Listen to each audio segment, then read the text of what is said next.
The call came at 3:17 a.m. Voices, static.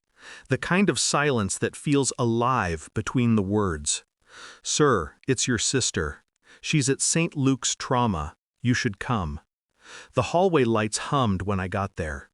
I'd seen men torn apart by mortars, seen limbs detached from names, but nothing prepared me for that hospital bed. Tubes, wires, breathing through a machine that did the work her body couldn't.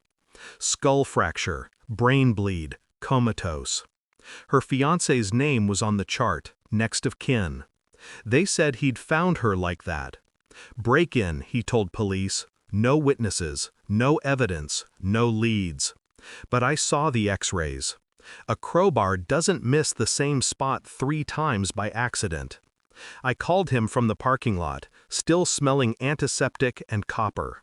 He was in Monaco, laughing, music behind him, waves lapping against money. The dumb bitch wouldn't sign the accounts over, he said. Had to teach her a lesson. He hung up, still laughing. I watched my reflection in the phone screen. Still, silent. The flight left in 4 hours. I packed light. Monaco was loud in ways war never was. Too clean, too rehearsed. Men there didn't sweat, they gleamed. I tracked him easily. Wealth leaves patterns. Fuel receipts, marina access logs. A yacht named Euphora. 64 feet of arrogance and champagne.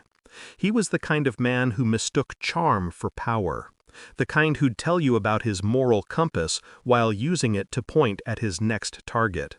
My sister had fallen for his calm, the curated, manicured version of control that hides rot underneath. I remember her once saying, "He makes me feel safe."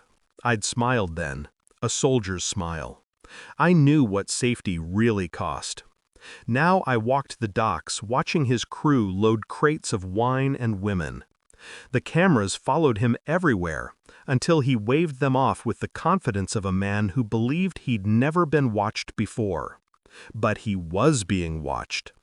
I rented a small flat above a cafe facing the marina. For 3 days I studied his rhythms. Morning jog at 9, brunch with lawyers. Evenings on the yacht, laughter, lights, noise. I made no move, just waited.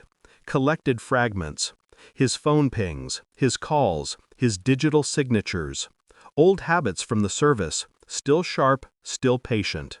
In the afternoons I called the hospital, her vitals steady but no response. Once the nurse said she twitched when they said my name. That was enough. By night 3, I knew everything. His offshore accounts, the fake insurance claims, the false will he'd made her sign under sedation after the first accident. Every crime leaves metadata. Every monster leaves a pattern. He was predictable. I was not. On the 4th night, Euphora left the port for a private trip. 3 guests, 1 captain, 1 man who wouldn't come back. I boarded quietly, not through the ramp but through the water. I'd done worse in darker places. He didn't hear me enter the cabin, just music, laughter, then stillness. He turned, drunk and smiling. "Well, if it isn't the soldier brother." He poured another glass. "Come to beg for her inheritance?"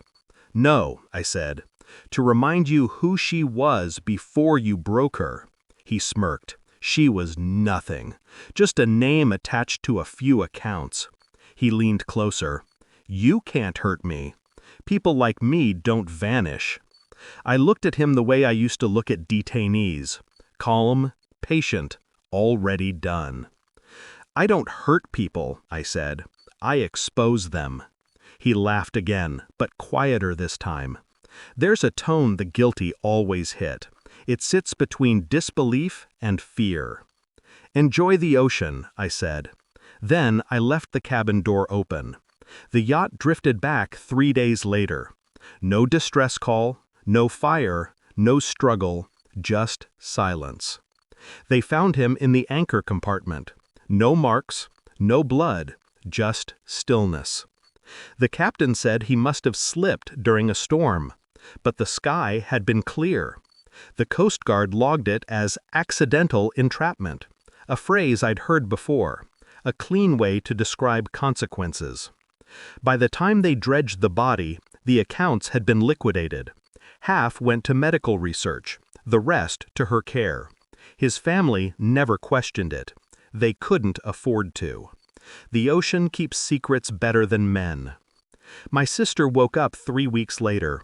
She didn't remember the attack. The doctors said that was mercy. When she asked about him, I said, "He's gone." She nodded once, didn't ask where. Some part of her already knew. Now I visit her on Sundays. We sit by the window, watching ships fade beyond the horizon. She smiles when the wind changes, says it smells like peace. I just nod, because peace isn't what I feel. It's quieter, colder. There's no glory in revenge, no victory, just balance. I spent years interrogating men who believed pain was power. I learned the truth the hard way. Power isn't taking life. It's knowing when to let silence finish the job. And when I see the sea, I don't think of him anymore, just the anchor, and how quietly it sank.